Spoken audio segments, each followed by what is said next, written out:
एक जंगल में ऑटो चलाने वाला बंटी कबूतर रहता था। एक बार की बात है, बंटी कबूतर रात में सवारी छोड़ने के लिए काफी दूर आ जाता है। तभी उसे रास्ते में एक चिड़िया दिखाई देती है। अरे ये कितनी खूबसूरत चिड़िया है। अच्छा है वापसी में सवारी मिल गई। पूछता हूँ उस चिड़िया को कहाँ जाना है। रुको रुको ना। हाँ चिड़िया बहन बोलो कहाँ जाओगी तुम? जहाँ आप जाएंगे वहाँ जाऊंगी मैं। चिड़िया बहन मैं तो अपने घर जाऊंगा। चलिए आप बैठ जाइए, मैं आपको रास्ते में छोड़ दूंगा। जरा जगह तो दीजिए, जब भी तो बैठूंगी मैं। अरे चिड़िया बहन आप पीछे बैठिए जहाँ सवारी बैठती है। उसकी ये बातें सुनकर बंटी कबूतर को बहुत अजीब लगता है। तभी उसकी नजर उसके पैरों पर पड़ती है। उसके पैर उल्टे होते हैं, जिसे देखकर वो डर जाता है। अरे भागो भागो रे भागो भैया। कहाँ जाएगा तू बचकर बंटी कबूतर? आज तो तुझे छोड़ूंगी नहीं। कितने दिनों बाद मेरी प्यास बुझेगी। इस रास्ते पर कोई आता भी नहीं था, अब तू आया है मेरा शिकार।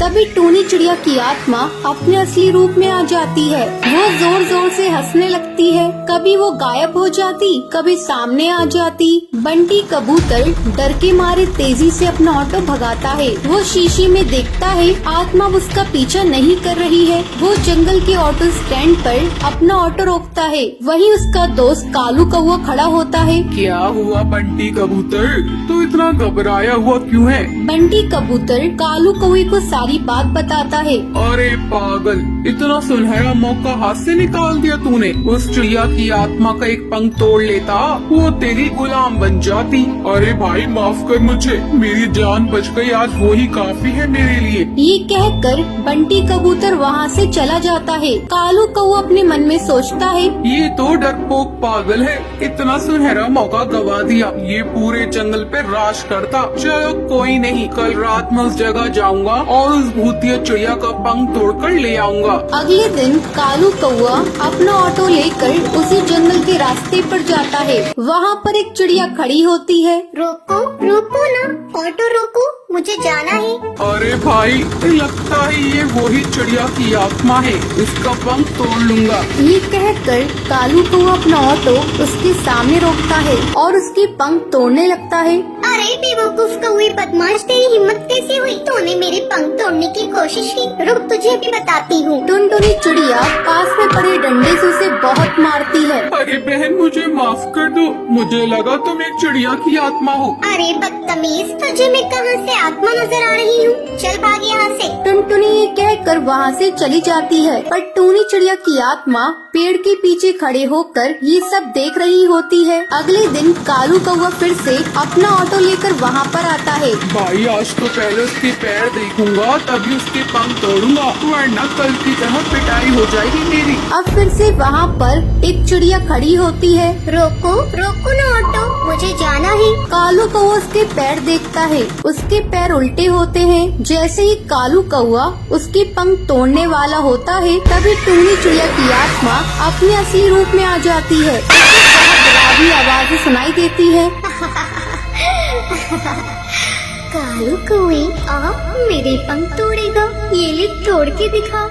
टूनी चिड़िया की आत्मा कभी उसके सामने आ जाती, कभी उसके पीछे। वो उसे बहुत मारती है। मुझे माफ कर दो चिड़िया की आत्मा, मैं आगे से कभी भी ऐसा नहीं करूँगा। मुझे जाने दो, मत मारो। क्यों छोड़ दूं तुझे? तो जैसे मन चले बदमाश पक्षियों को मारना ही तो मेरा लक्ष्य है। तुम जैसे लालची पक्षियों को जीने का कोई हक नहीं।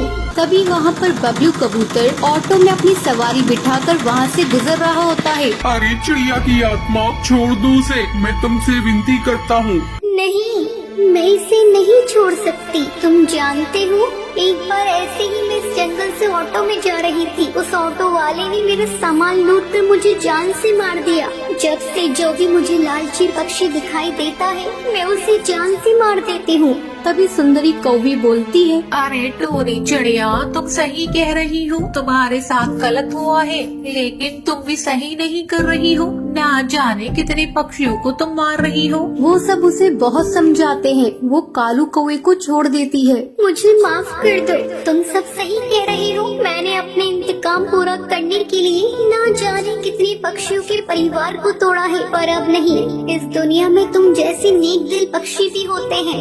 ये कहकर वो वहाँ से चली जाती है। टुनटुनी का पति बंटी एक कुली था। वो नदी पार से आने वाले पक्षियों के सामान को इधर से उधर करता था। एक दिन जब बंटी काम पर जा रहा था, तब टुनटुनी उससे कहती है, अजी, अपनी सेहत का भी ध्यान रखा करो। सभी किसी न किसी दिन छुट्टी लेते हैं, लेकिन तुम तो रविवार को भी काम करते हो।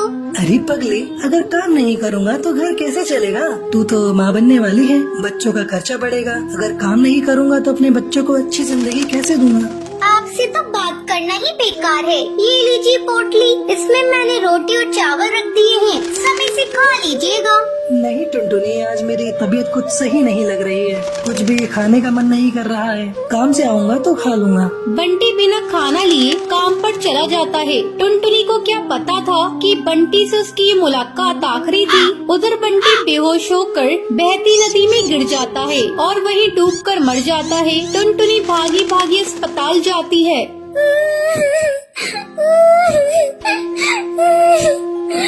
बंटी, ये क्या हो गया?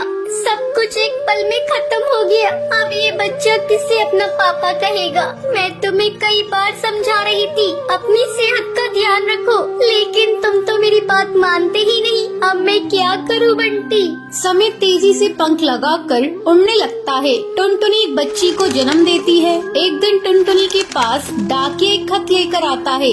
अरे, ये खत तो कड़कनाथ सेठ की कंपनी की तरफ से आया है और मुझे बंटी की जगह कुली की नौकरी दी गई है। मुझे अपनी बच्ची की नौकरी करनी ही होगी, तभी मैं उसे एक अच्छे स्कूल में पढ़ा पाऊंगी और उसे बेहतर भविष्य दे सकूंगी। अगले दिन से ही टुनटुनी कुली बनकर पक्षियों का बोझ उठाती थी। जब भी नदी के उस पार से कोई पक्षी आता था, टुनटुनी तेजी से उन पक्षियों के पास पहुंच जाती थी। बहन जी, क्या मैं आपका बोझ उठा लूं? अरे, तुम तो एक चिड़िया हो, क्या तुम इतने बोझ को उठा सकती हो? हाँ हाँ बहन जी, मैं सारे बोझ को उठा लूंगी। बहन जी, मैंने अपनी जिंदगी में इतना बोझ उठा लिए है, ये बोझ तो उसके आगे कुछ नहीं है। क्यों, क्या हुआ? और तुम ये तुम्हारी बेटी को साथ में लेकर क्यों घूम रही हो? तुम्हारे पति कहाँ हैं? वो नहीं कमाते हैं क्या? क्या करिएगा बहन जी, मेरी दुख भरी कहानी सुनकर रोज इस नदी किनारे पे कई पक्षी आते हैं और मेरी दुख भरी कहानी सुनते हैं, लेकिन कोई मेरी मदद नहीं करता। अरे तुम मुझे तो बताओ, मैं तुम्हारी जरूर मदद करूंगी। क्या बताऊं बहन जी, मेरे पति की मौत इसी नदी में डूबकर हो गई थी। उसके बाद से मैं यहाँ कुली की नौकरी कर रही हूँ। देखो टुनटुनी, जब तुम्हारी बेटी थोड़ी बड़ी हो जाएगी तो उसको मेरे स्कूल में डाल देना। मैं उसे पढ़ा लिखा कर एक अफसर बनाऊंगी। मैं तुम्हें अपना पता दे देती हूँ। वो बुलबुल चिड़िया टुनटुनी को अपना पता दे देती है। इसी तरह कई साल गुजर जाते हैं। एक दिन जब टुनटुनी अपना घर साफ कर रही थी, तभी उसे उस बुलबुल का दिया हुआ पता मिलता है। अरे, ये पता तो वही है जो मैडम जी ने मुझे नदी किनारे पर दिया था। मैं तो बिल्कुल भूल ही गई थी। अब मैं अपनी बेटी को लेकर मैडम जी के स्कूल में जाऊंगी और उसे वहाँ पढ़ाऊंगी। टुनटुनी अपनी बेटी को लेकर उस पते पर पहुँचती है। आओ आओ टुनटुनी, बहुत दिन हो गए तुमसे मिले। मैडम जी, ये देखिए, मैं अपनी बेटी को अपने साथ लेकर आई हूँ। मैं चाहती हूँ पढ़ लिख कर एक अफसर बन जाए, इसे मेरी तरह जीवन में संघर्ष न करना पड़े। हाँ हाँ टुनटुनी, तुम निश्चिंत रहो, मैं तुम्हारी बेटी को अच्छी तालीम दूंगी। तुम्हें एक दिन इस पर गर्व होगा। टुनटुनी अपनी बेटी का एडमिशन उस मैडम जी के स्कूल में कराकर निश्चिंत हो जाती है। उसे इस बात की खुशी थी, उसकी बेटी को उसकी तरह जीवन में संघर्ष नहीं करना पड़ेगा। तो ये थी आज की कहानी। क्या आपको पता है कालू कौवा बंटी कबूतर से चिड़िया की आत्मा का क्या तोड़ने के लिए कहता है? अगर आपको पता है तो आप हमें कमेंट करके जरूर बताएं। अगर आपको ये वीडियो पसंद आई हो तो इसे लाइक और ऐसी कहानियाँ देखने के लिए मेरे चैनल को सब्सक्राइब करना न भूलें।